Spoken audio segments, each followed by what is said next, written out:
Em nome do Pai, do Filho e do Espírito Santo. Amém. Meus queridos irmãos e irmãs, com alegria celebramos hoje a memória de São João Damasceno, presbítero e doutor da Igreja.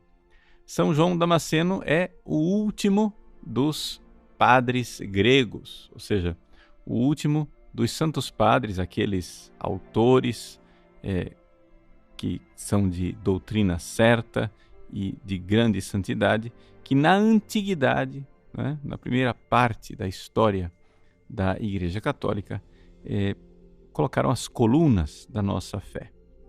São João Damasceno viveu numa época em que, claro, já estávamos ali em plena Idade Média e, portanto, a antiguidade já estava sendo deixada para trás.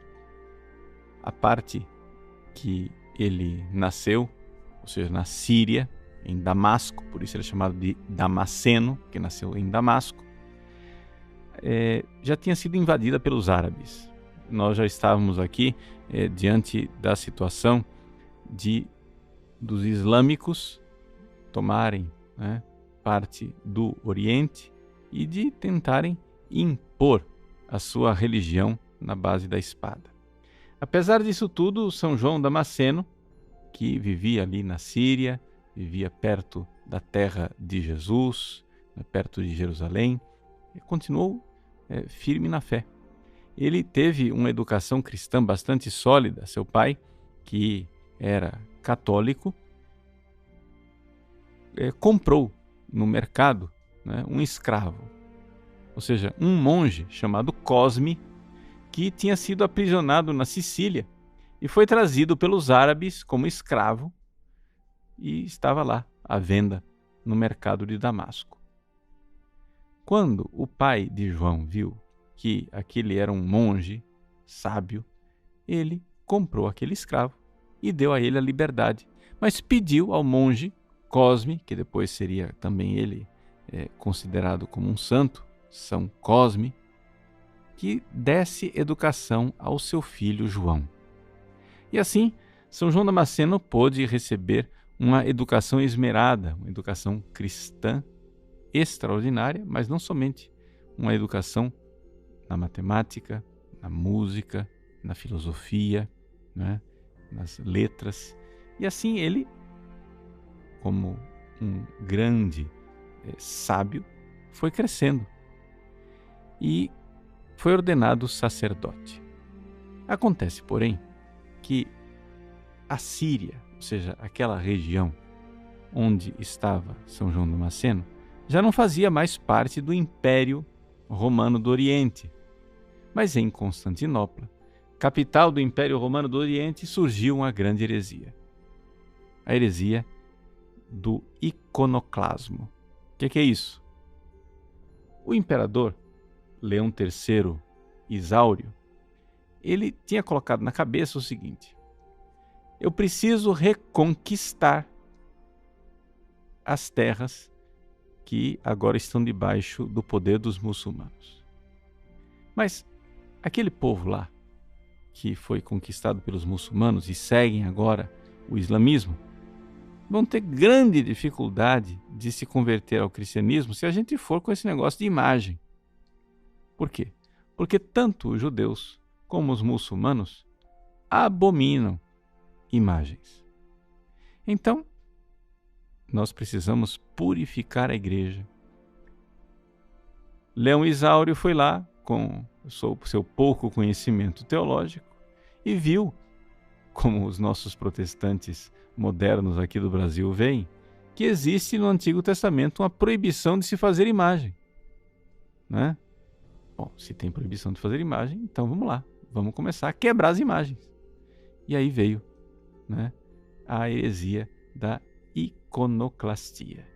Começaram a quebrar as imagens, porque com isso achavam que estavam agradando a Deus e que iriam com isso também atrair os benefícios e os benesses dos muçulmanos, que facilmente se converteriam para dar unidade religiosa ao império. Lê do engano. São João Damasceno, que estava fora do império, vendo toda aquela movimentação, de lá ele começou a escrever cartas cada vez mais veementes contra a heresia da iconoclastia, explicando: assim como nós conhecemos a palavra de Deus através da Escritura, para aqueles que sabem ler, aquelas pessoas que não sabem ler encontram nos ícones e nas pinturas a sua Escritura. Ou seja, está lá para evangelizar as pessoas, para que as pessoas conheçam a verdade de Cristo através das pinturas e dos ícones. E não somente. Se nós veneramos os lugares sagrados por onde Jesus passou, se nós veneramos o Calvário, o cenáculo, o sepulcro onde Jesus foi sepultado, se veneramos o santo lenho da cruz, por que não iremos nós venerar também aqueles ícones que pintam o rosto santíssimo de Nosso Senhor e que também retratam o rosto daqueles que são amigos de Cristo, os santos? E assim ele defendeu a confecção de imagens, dizendo que era uma grande traição, uma grande perfídia, aquela coisa de começar a quebrar as imagens. O imperador Leão III não perdeu tempo.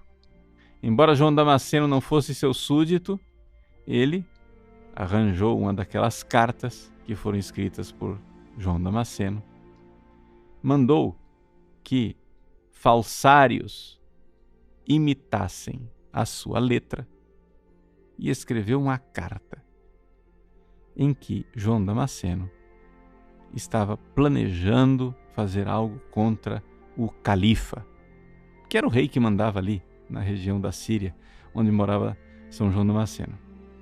Pois bem, de forma pérfida e traiçoeira, João Damasceno foi traído, e foi acusado falsamente por aquela carta. Foi condenado pelos muçulmanos e condenado, já que ele estava escrevendo coisas loucas contra o califa mandou então que se lhe cortasse a mão. Nossa Senhora, no entanto, apareceu e milagrosamente curou a mão de São João Damasceno, para que ele continuasse a escrever e continuasse a ensinar a verdade. Diante daquele milagre, é claro, os muçulmanos pararam de perturbar São João Damasceno e ele se retirou num mosteiro e foi ser monge. Mas de lá daquele mosteiro ele saía constantemente para ir pregar o Evangelho, e pregar o Evangelho principalmente em Jerusalém. Ali ele fez pregações extraordinárias, sobretudo a respeito da Virgem Maria.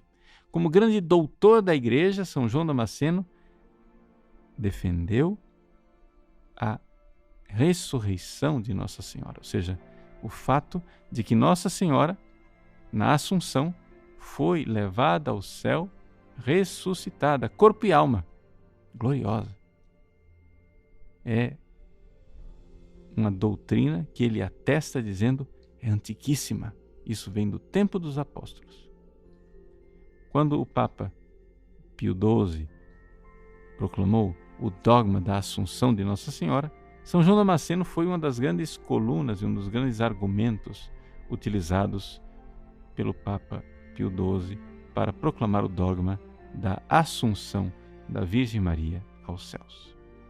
Então vejam este grande doutor que faz com que nós nos voltemos para a Virgem Santíssima. O tempo do Advento é um tempo marcado pela presença de Nossa Senhora. E São João Damasceno, grande cantor da Virgem Maria, grande doutor da Igreja, nos ensina não somente a venerá-la, através da doutrina que ele tão belamente e fielmente expôs, mas também através dos hinos que ele compunha em honra da Virgem Maria e dos ícones que ele defendeu, que fossem pintados em honra daquela que é toda bela e toda santa, nossa Mãe do Céu. Nós que preparamos o Natal do Senhor, junto com a Virgem Maria, abrimos o nosso coração para a vinda de Cristo, o Cristo que vem, e dizemos com ela: vem, Senhor Jesus. Deus abençoe você. Em nome do Pai, do Filho e do Espírito Santo. Amém.